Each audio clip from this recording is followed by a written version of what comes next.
السلام علیکم ورحمۃ اللہ وبرکاتہ۔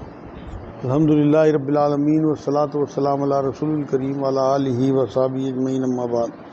اعوذ باللہ من الشیطان الرجیم، بسم اللہ الرحمن الرحیم۔ اب کسی کے ذہن میں کوئی بات ہو تو معلوم کر لیں۔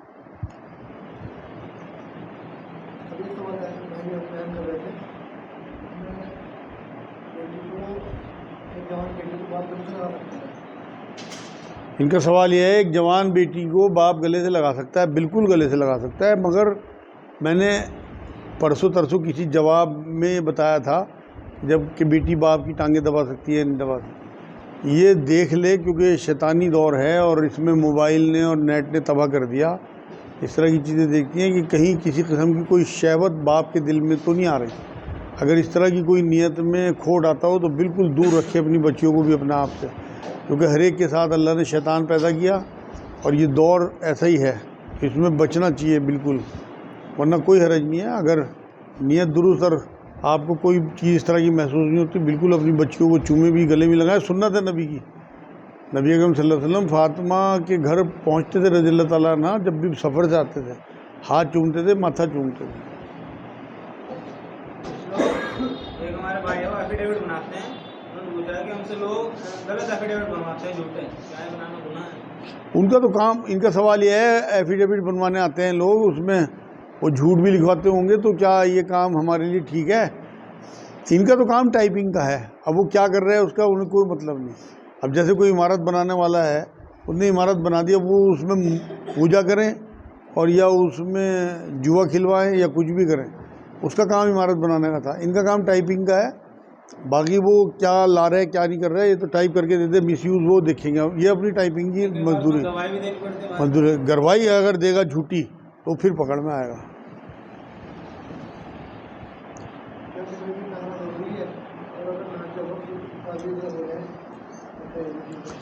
بڑا اچھا سوال ہے ان کا۔ سوال یہ، جمعے کے دن نہانا ضروری ہے اور رخ کعبے کی طرف ہو جائے تو کیا کوئی دقت تو نہیں ہے؟ بھائی مستحب ہے نا، نبی نے فرمایا نہاؤ، غسل کرو اور خوشبو لگاؤ، اب مسجدوں کی طرف جاؤ، کپڑے جو ہیں وہ دھلے ہوئے کپڑے، عید کی طرح منانا چاہیے جمعے کو۔ لیکن اگر کوئی نہیں نہاتا تو کوئی گناہ نہیں ہے، کیونکہ مستحب ہے، اور رخ اگر کعبے کی طرف ہو جائے تو کوئی دقت نہیں ہے، بچنا چاہیے۔ لیکن بیت الخلاء جو ہے اس کے رخ کو تو نبی نے صاف طور پہ کہا کہ اس کا رخ کعبے کی طرف نہ ہو، تو وہ تو حرام ہے بالکل۔ لیکن غسل کرتے ہوئے اگر آپ کا رخ ہو جاتا ہے کوئی فرق نہیں پڑتا۔ ان کا سوال ہے، پیریڈ کے دوران عورت نہا سکتی ہے؟ بالکل نہا سکتی ہے، صفائی کے لیے۔ گرمیوں میں آدمی کو پسینہ آتا ہے تو بالکل اس میں کوئی حرج نہیں ہے نہانے۔ ایک سوال ہے کہ جیسے بند گھڑی یا ٹوٹی کنگھی ہوتی ہے تو کیا ہے منوسیت کی علامت ہے؟ ان کا سوال یہ ہے، بند گھڑی یا ٹوٹی ہوئی کنگھی منوسیت کی علامت ہے؟ نہیں بھائی، اسلام تو بہت ہی پیارا اور آسان مذہب ہے، اس طرح کی کوئی تعلیمات اللہ کے رسول نے نہیں دی۔ یہ لوگوں نے کچھ کا کچھ اڑایا ہوا ہے، اس چکروں میں نہیں آپ نے پڑھنا۔ یہ سب بیکار کی باتیں ہیں، کچھ نہیں، اس سے کچھ نہیں ہوتا۔ رسول اللہ نے جن چیزوں کو بتا دیا بس اتنا دین ہے۔ یہ جو معاشرے میں اڑی ہوئی چیزیں ہیں علاقوں میں، یہ کوئی معنی نہیں رکھتی بات۔ اصل کچھ بھی ہو، چاہے نبی نے فرمایا ہے، مچھلی بکڑی کے جالے تو گندگی میں آتے ہیں نا، صفائی کا مذہب ہے اسلام، تو آپ اپنے گھر کی صفائی رکھو۔ آپ کا کوئی شیشہ ٹوٹ گیا، آپ کو عجیب سا لگتا رہے گا جب تک آپ اسے چینج نہیں کرو گے، لیکن اس کی وجہ سے آپ کے یہاں کوئی مصیبت نہیں آنی۔ جو مصیبت آنی وہ اللہ کی حکمت ہے، اور جو فائدہ ہونا وہ اللہ کی حکمت ہے۔ نبی نے فرمایا تمام دنیا مل کے تمہیں اتنا ہی فائدہ پہنچا سکتی ہے جتنا اللہ نے لکھ دیا، تمام دنیا مل کے اتنا ہی نقصان پہنچا سکتی ہے جتنا اللہ نے لکھ دیا۔ سیلری میں جو پیسے ملتے ہیں اس میں تو پی ایف وغیرہ کٹ جاتا ہے، تو اللہ کے نام سے 2.5% نکالنا ہے اور ٹوٹل بھی نکالنا ہے، جتنا جو ہوگا اس کو نکالنا ہے۔ ان کا سوال یہ ہے، اللہ کے نام کا جو 2.5% نکالنا ہے وہ سیلری میں جو پی ایف کٹتا ہے اس پہ بھی نکالنے، بالکل زیادہ زیادہ نکالنے کی کوشش کرو۔ میں جو جملہ کہتا ہوں نا بار بار کہ اللہ کے معاملوں میں پھنسنے کی کوشش کرا کرو، بچنے کی نہیں، تو وہ سارا ہی سیف ہو جائے گا آپ کا انشاءاللہ، جس پہ آپ نے 2.5% نکالا۔ بہن کا سوال ہے کہ لڑکیوں کو جو حاملہ عورتوں کو میت کے گھر میں نہیں جانا چاہیے؟ ان کا سوال یہ ہے، ہاں یہ بہت مشہور ہے بات، میں نے بہت سنی کہ میت کے گھر میں عورتوں کو، لڑکیوں کو، کنواری لڑکیوں کو اور حاملہ عورتوں کو نہیں جانا چاہیے۔ سب بیکار کی باتیں ہیں، دیکھو میں ایک بات بتاؤں آپ کو، جو نیک میتیں ہوتی ہیں نا، نبی نے فرمایا اتنے فرشتے اترتے ہیں ان کی میت میں کہ زمین سے آسمان تک لائن لگی رہتی ہے، اتنی بڑی فوج اترتی ہے فرشتوں کی. تو اتنی نیک محفل میں جانے سے آپ اپنی بچیوں کو روک رہے ہیں. وہ تو پاک محفل ہے، فرشتوں کی محفل ہے، تو بالکل جانا چاہیے. پڑھے لکھے لوگ ایک تو اپنی موت یاد آتی ہے، دوسرے پریگننٹ عورت کو جو وہاں جانے پہ کوئی نقصان بچے کو نہیں ہو سکتا. مگر میں یہ رائے دوں گا، کیونکہ جس معاشرے میں ہم رہ رہے ہیں جاہلیت کا معاشرہ ہے، جاہل لوگ ہیں زیادہ، تو وہاں بچنا چاہیے پریگننٹ عورتوں کو جاتے ہوئے. ورنہ اگر خدا نہ خواستہ بچہ گرا کسی اور وجہ سے، ساتھ یہ کہتی کہ وہاں گئی تھی، اس سے اور زیادہ بڑھاوا ملے گا چیزوں کو. اس لیے اس کی احتیاط کریں، اور کوئی لڑکی بالکل جائیں، بلکہ اس بات کے لیے اپنے گھر والوں کو سمجھائیں کہ پڑھے لکھے لوگوں کی طرح براڈ مائنڈیڈ ہو کے ان چیزوں کو سمجھو، ان میں کچھ نہیں رکھا چیزیں. ایک سوال یہ ہے کہ اگر کوئی شخص فرضی ڈگری بنوا کر جاب دلوانا ہے تو یہ جائز ہے؟ ان کا سوال یہ ہے کوئی شخص اگر فرضی ڈگری دلوا کے جاب دلوا رہا تو کیا صحیح ہے کسی بھی قیمت میں؟ اس میں جھوٹ آ گیا نا شامل، جھوٹ ہے. لیکن وہ اسکلس بھی ڈیولپ کروا رہا ہے اس شخص کو جس کو جاب چاہیے. بھائی میں تو بتا دوں رہا، یہ جھوٹ آ گیا اس میں. رزق اللہ نے اپنے ذمے لیا ہوا ہے، بالکل آپ یہ کام نہ کرو، کیونکہ بعد میں بڑا گلٹ ہوگا جب آپ اور زیادہ بڑے ہو جاؤ گے، سمجھدار ہو جاؤ گے، پھر آپ کو یہ لگے یار میں نے دھوکہ کیا، کسی اور کی جاب پہ قبضہ کر لیا، میں ڈیزرو نہیں کرتا تھا، جو ڈیزرو کرتا تھا اسے نہیں ملی، میں نے ڈگری کے پیسے دے کے فالتو کے، اور جو کسی اور کی جاب ہے اس پہ میں نے قبضہ کر لیا، وہ گناہ ہے. تو پھر آپ کو اندر ہی اندر گلٹ ہوتا رہے گا اور آپ ڈپریشن تک میں جا سکتے ہو اس وقت. اسی میں ایک سوال ہے، کوئی جو کمپیوٹر کا ورک کرتا ہے، کوئی بنوا لیتا ہے الٹی سیدھی ان سے کمپیوٹر والوں سے ڈگری، تو کیا وہ ٹھیک ہے؟ ان کا سوال ہے کمپیوٹر والے جو الٹی سیدھی ڈگری بنا کے پیسے لے لیتے ہیں، کیا وہ ٹھیک ہے؟ حرام ہے بھائی. اگر نقلی ڈگری بنوا رہے ہیں آپ کمپیوٹر والے سے، تو وہ کمپیوٹر والا بھی غلط کر رہا ہے، کیونکہ لازمی بات ہے وہ 3 روپے کے کام کے کم سے کم آپ سے 3000 روپے لے گا. وہ تو آپ خود ہی اندازہ کرو نا بھائی، وہ بھی اسی لیے دے رہا کہ آپ فرضی بنا رہے، اور آپ بھی 3 کے 3000 اسی لیے رہے کہ آپ فرضی بنا رہے. اچھا، کہیں اگر ایسی مجبوری آ جائے کہ اس کے پاس کام تو آتا ہے انسان کے، وہ اس قابل بھی ہے، اس کے پاس وہ اسکل بھی ہے، لیکن ڈگری نہیں ہے. بس اس نوکری کو پانے کے لیے اس کے پاس صرف ڈگری کی ضرورت پڑ رہی، کمپنی بھی کہہ رہی کہ ہمیں ڈگری دے دو، چاہے فرضی دے دو، ہم تیار ہیں، ہم نے اس پہ نوکری کریں. ان کا سوال یہ ہے کہیں کوئی مطلب اسے اسکل بھی آتی ہے، مطلب کوئی ٹیکنیکل ہینڈ ہے آدمی، مگر کسی کمپنی کو ڈگری چاہیے، تو اس کے بارے میں تو میرے خیال میں کوئی حرج نہیں ہے، مگر آپ کو فتویٰ لے لینا چاہیے اس بارے میں بھی، کیونکہ اس میں ہے تو جھوٹ تو آئے گا ہی آئے گا.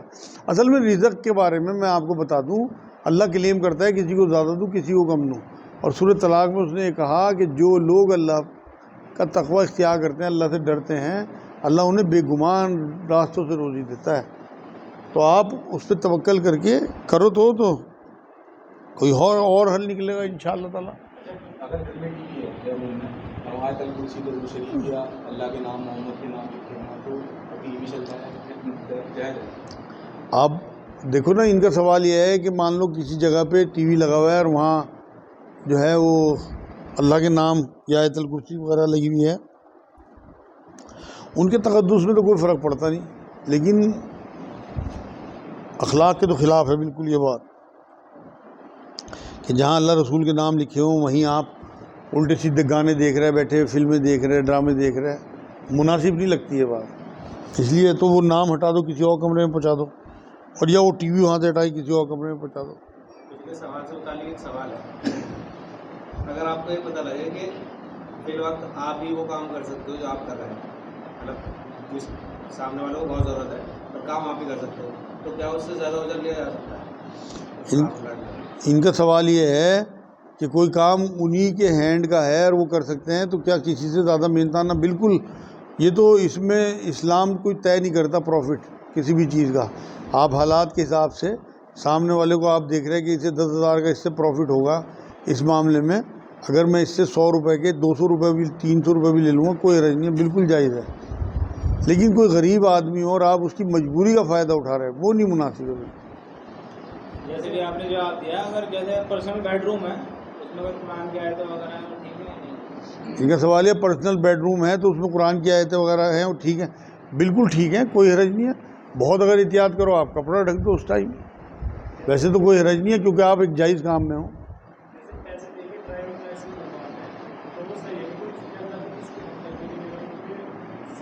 ان کا سوال یہ ہے پیسے دے کے ڈرائیونگ لائسنس بنانا رشوت دے کے کیا ٹھیک ہے؟ اس میں تو کسی کی تلفی بھی نہیں ہو رہی. ہاں جس ملک میں ہم رہ رہے ہیں نا وہاں اگر آپ پیسے نہیں دو گے تو آپ کا بنے گا نہیں ڈرائیونگ لائسنس. تو یہاں تو آپ جو آپ ڈیزرو کرتے ہو وہی آپ کا حق نہیں ملتا. وہاں رشوت دینے میں آپ کو کوئی حرج نہیں ہے. بالکل آپ اپنا ڈرائیونگ لائسنس اگر آپ نہیں دو گے تو یہاں سسٹم ہی ایسا ہے, کرپشن اتنا زیادہ ہے. تو اس لیے آپ ہر وہ چیز بنواؤ اپنی جو آپ کی سیفٹی کے لیے ہے, چاہے وہ ڈرائیونگ لائسنس ہو, چاہے وہ پین کارڈ ہو, چاہے وہ آدھار کارڈ ہو. ہر جگہ پیسے دینے پڑیں گے آپ کو تھوڑے بہت. نکاح کے وقت اگر لڑکی سے اجازت لینی ضروری ہے وکیل کی یا کسی دوسرے سے معلوم کرانا؟ ان کا سوال یہ نکاح کے وقت وکیل اجازت لینی ضروری ہے کسی اور سے معلوم کرانے؟ وکیل ضروری ہے بھائی, کیونکہ لڑکی تو مجمع میں نہیں آ سکتی. یہ حجاب و قبول کہلاتا ہے. وہاں تو قاضی صاحب صرف مرد سے پوچھیں گے. لڑکی کی جو اجازت ہوگی وہ تو وکیل ہی لائے گا نا. اگر وکیل نے اجازت ہی نہیں لی تو نکاح ہی نہیں ہونے کا. تو وکیل کو خود جانا چاہیے, ورنہ وہ اگر وہ معذور ہے, مان لو زینہ نہیں چڑھا جا رہا اس سے, نہیں جا سکتا, بنے نا وکیل. کیونکہ بہت سارے لوگ ہوتے ہیں جو وکیل بن سکتے ہیں, کسی دوسرے کو وکیل بنا دیا جائے. سوال یہ ہے کہ کیا گھر والوں کے رونے سے میت کو عذاب ہوتا ہے؟ ان کا سوال یہ ہے کہ آپ گھر والوں کے رونے سے میت کو عذاب ہوتا ہے. حضرت عبداللہ بن عمر رضی اللہ تعالیٰ عنہ نے یہ بات کہی تھی کہ لوگوں رویا مت کرو میتوں پہ, انہیں تمہارے رونے سے عذاب ہوتا ہے. تو جب حضرت عائشہ تک یہ بات پہنچی تو حضرت عائشہ نے کہا عبداللہ بن عمر نے غلط سنا. نبی اکرم صلی اللہ علیہ وسلم نے یہ بات فرمائی تھی کہ ان میتوں کو عذاب ہوتا ہے جو اس طرح سے میتوں پہ روتے ہیں. مان لو جس نے اپنی زندگی میں میتوں پہ نوحہ کیا اور ہائے توبہ مچائی, وابیلا کیا, جب وہ مر گیا تو اس کے گھر والوں نے اگر اسی طرح سے اس کی میت پہ کیا تو اس میت کو بھی عذاب ہوگا, انہیں بھی گناہ ملے گا. لیکن جو اپنے گھر والوں کو منع کرتا ہو کہ بھائی اس طرح نہیں رونا, صبر کرو, نبی نے منع فرمایا, تو اسے کوئی عذاب نہیں ہوگا. تو اس لیے آپ اپنے گھر والوں کو بالکل طے کر دیا کرو. میں نے تو جب یہ حدیث سنی تھی کبھی اپنی بیوی کو کہہ دیا تو میں نے بالکل میری میت پہ رونا کی کوئی وہ نہیں ہے, اس طرح سے چیخیں مار مار کے اور ڈرامہ کرنا بہت زیادہ.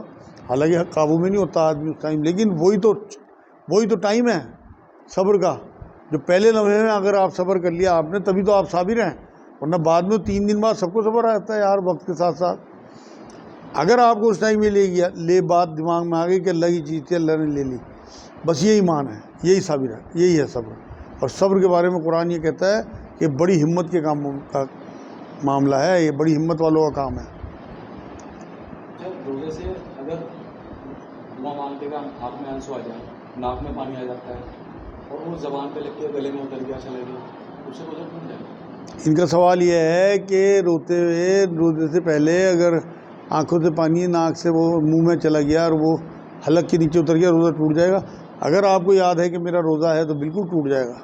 اس میں احتیاط کرنی چاہیے بہت. آپ فوراً اٹھو اور منہ دھو اور کلی کرو, اور مطلب جو ناک ہے اسے بھی سنکو, اور جو آپ کو پسینہ آ رہا اسے بھی دھو لو. ورنہ اگر آپ کے حلق میں اتنی مقدار میں معدے میں پانی پہنچ گیا نا کہ سارا نمکین آپ کو محسوس بھی ہو رہا تو آپ کا روزہ گیا سمجھو, کیونکہ آپ کو پتہ ہے کہ میرا روزہ ہے. کیا یہ جو ان نیچرل ڈیتھ ہوتی ہے, ایکسیڈنٹ سے مرتا ہے کوئی اس طرح سے, تو کیا واقعی ان کی روحیں بھٹکتی ہیں, اور اگر روحیں بھٹکتی ہیں تو کیا وہ دوسرے انسانوں پہ چلی جاتی ہیں؟ ان کا سوال یہ ہے کہ یہ مشہور ہے نا کہ جیسے ایکسیڈنٹل کوئی موت ہوئی ہے, کسی نے قتل کر دیا تو اس کی روحیں بھٹکتی ہیں, اور کیا دوسرے انسانوں پہ بھی آتی ہیں روح؟ بیکار کی باتیں ہیں, بالکل کوئی معنی نہیں رکھتی ہے بات. نہ کسی کی روح بھٹکتی ہے, روحوں کی جگہیں سیٹ ہیں. سورہ ممتحنہ میں اللہ نے کہا کہ علیین اور سجین 2 جگہیں ہیں. سجین وہ جگہ ہے جہاں پہ بد روحیں رہتی ہیں, زمین کے نیچے کوئی جگہ ہے, اور علیین وہ جگہ ہے جہاں پہ نیک روحیں رہتی ہیں. ان کو میں نے اپنی کتاب میں وضاحت یہ کی تھی کہ جیسے آپ کو جیل بھیجنے سے پہلے لاک اپ میں رکھا جاتا ہے, تو وہ سجین وہ جگہ ہے لاک اپ, کہ آپ کو جیل بھیجنے سے پہلے آپ کو وہاں رکھا جائے گا, آپ کی ٹھگائی ہوگی, اس کے بعد پھر جیل بھیجا جائے گا. اسی طرح سے علیین وہ جگہیں ہیں جیسے بادشاہ سے ملاقات سے پہلے آپ کو مہمان خانے میں رکھا جاتا ہے اور وہاں آپ کی تواضع ہوتی ہے, اور اس کے بعد پھر آپ کو بادشاہ سے ملاقات کرائی جاتی ہے. تو علیین وہ جگہ ہے. تو روحوں کی جگہ سیٹ ہے, نہ روحوں کو اجازت ہے کہ وہ کسی کے اوپر آ جائے. سب بیکار کی اڑائی باتیں ہیں. کسی کے دماغ میں کوئی کمی ہو, بات چل رہی ہو دماغ میں, اور اسے کوئی اس طرح کا فٹ پڑ جائے تو اس کو دماغ کے ڈاکٹر کو دکھانا چاہیے, نہ کہ کسی مولوی چکر میں پڑے.